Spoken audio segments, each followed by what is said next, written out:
Welcome to the Property Channel, Australia's authority on residential projects and development sites.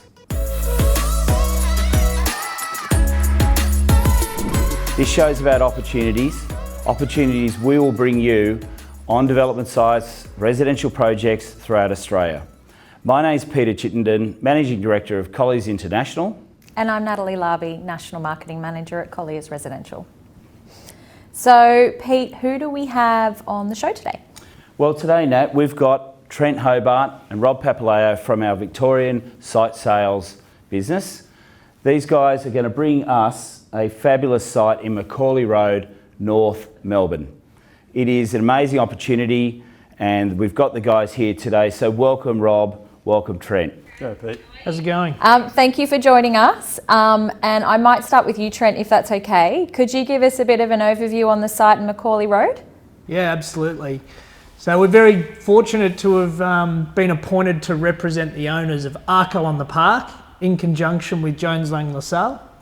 It's a fantastic opportunity. It's over 3,000 square metres of mixed-use zone land in the city fringe of Melbourne. The address 36 to 58 Macaulay Road, North Melbourne. So Trent, you call it fantastic. I love that word. Just wondering what that means. What makes it fantastic to you and inbound prospective purchasers? Yeah, to me, a good site is where Melburnians want to live, Pete, and Melburnians want to live in North Melbourne. North Melbourne's hot property at the moment. This site's fantastic. It's situated just a short walk from a brand new train station under construction. You've got a brand new Woolworths just up the road, and you've got parks to the west and to the south adjoining the site. It's where owner-occupiers or renters will all want to be. Don't forget, you've also got Errol Street. You pop down there, get your local goodies. You've got the Queen Victoria Market, lots of job opportunities nearby, education opportunities. So I absolutely concur. This is a fantastic spot and a great development opportunity. Yeah, it's interesting timing too, because that's what development's all about. Melbourne's coming out of its well-recorded lockdown period.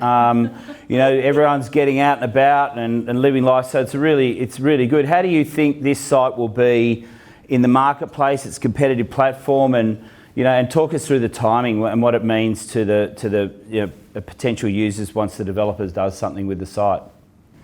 Look, I think one thing about our market is that the city fringe locations has really benefited from what's gone on recently. Boutique development sites, that's what developers want, it's what the end occupier wants, and that's what this property represents. We've got a permit here, beautiful looking permit from Plus Architecture. Hopefully you'll see a render. One of the best looking permits I've seen in my time in real estate. 174 apartments, which could be redesigned because they're quite big into 200 plus apartments. And where else would you want to be rather than North Melbourne? I think the other thing I'd add about timing, Trent, is that this site is ready to go now. Shovel ready, permit approved. Start the engine basically on this site here. And so when it comes to completion, say 2024, 25, you'll have a brand new train station less than 300 metres away. You'll have the Arden Urban Renewal Precinct initiatives all on the way. You've got the established amenities of North Melbourne, plus all the benefits that will come with that. And the reality is, there haven't been many other sites around North Melbourne that have actually started. So you're coming into it from a user point of view, fresh, and you're out on your own.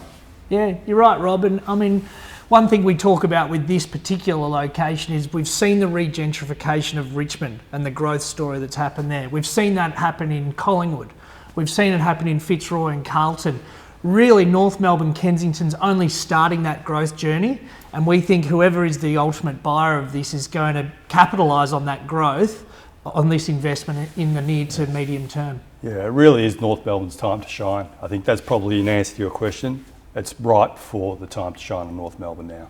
Yeah, and we've seen a trend, haven't we, Nat, about the developers coming from interstate and looking at as well as competing with the local environment. And I suppose to your point, Rob, being shovel ready, that would mean that it would be easier to be more evidence based around the assumptions. So to price something, to know what the market's like now when they buy it, to put it into the market now diminishes some of that risk. Would you see that way? Yeah, absolutely. I think that given that we haven't seen much development actually happen in North Melbourne in recent times, it's all been waiting in a lot of ways for the timing to be right. It's in the here and now. So we're seeing lots of new development happening further afield as well as closer in, but North Melbourne sort of skipped in some ways that activity in recent years, despite all the fundamentals being so strong.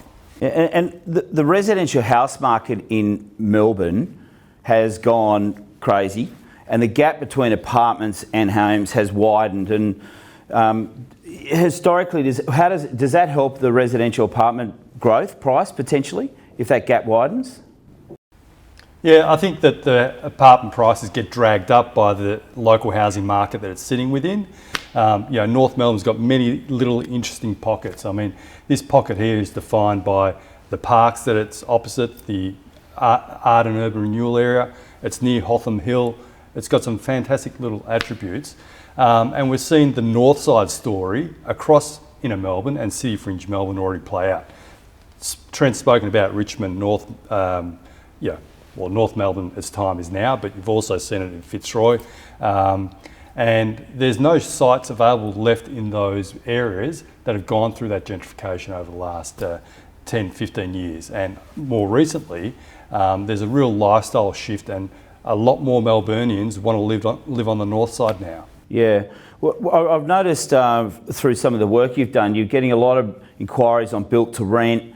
You've done the majority of transactions in the marketplace. Is this site appropriate for that? How do you feel about potential developers or buyers with a built to rent vision? Absolutely, Pete. One thing we've seen from this burgeoning build to rent market is their desire to be in the ultimate city fringe of Melbourne, next to transport, near retail, near parks. So this site ticks all those boxes. And near jobs as well. Near jobs as well. So for us, this site really suits that build to rent market, and there is already a lot of interest from those build to rent buyers. But interestingly, and we don't get many of these, it also fits perfectly with build to sell developers, given that it's an owner occupier location with all those attributes. So there's not many sites that suits both those markets, but this one ticks all the boxes. So with residential, good residential is good residential. If you're going to rent it or buy it, it still needs to have that products right, and that gentrification process, the future. Really, that's where the smart money goes to see growth and the vision going on there. Gents, that's amazing opportunity. So Nat, what do people do next if they're interested in the site? So we will be, down in the show notes, there will be the Trent and Rob's contact details, and then obviously you can reach out and contact them directly.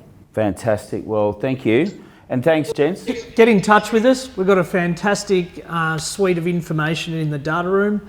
We've got an on-site display suite, which we're taking groups through already, and we've got plenty of time before the close of the round one EOI on the 12th of November. So get in contact with us now. And that display suite just goes to the point. This is shovel ready. You could start, your marketing day one after signing the contract effectively through your display suite, already on site. Thanks, guys. Thank you very much. Thank you so much. Thank you. Thanks. Now, Pete, I might just ask you one very quick question, if that's okay. Okay. So Hopefully about I this, can answer it. I'm sure you can. So you mentioned earlier that why more people should be looking at the site interstate. So can you tell me why you think people from interstate should look to BTR to Melbourne? Yeah, for sure. Look, I think what we're finding is, there's different developers in different times and time frames in the marketplace, and to grow your business, and diversify our developers' business in built to rent or for that built to sell, looking into the large capital cities that have other essential ingredients such as population growth, cosmopolitan living, a strong foundation of successful projects. That's what you've got to do. So we are getting nationally a lot of inquiry and into our capital cities, amongst other regional areas, but more importantly, the jump from Sydney to Melbourne and Melbourne to Sydney is quite, the numbers are larger than they've ever been. So, we encourage our Sydney developers to look down in Victoria just for that reason, even if they're just exploring. But, what I like what Rob said, is that about shovel ready, being able to come down, the intelligence and the information's available now, so people can make a quick judgment call, and I've got the guys down there to quickly contact and flush through that opportunity. Sounds great. Thank you for watching the Property Channel, Australia's authority on residential development sites and project marketing. If you have any further questions, please contact us on the number that's shown before and down the bottom of our show. We'll see you in the next episode. Thanks for watching.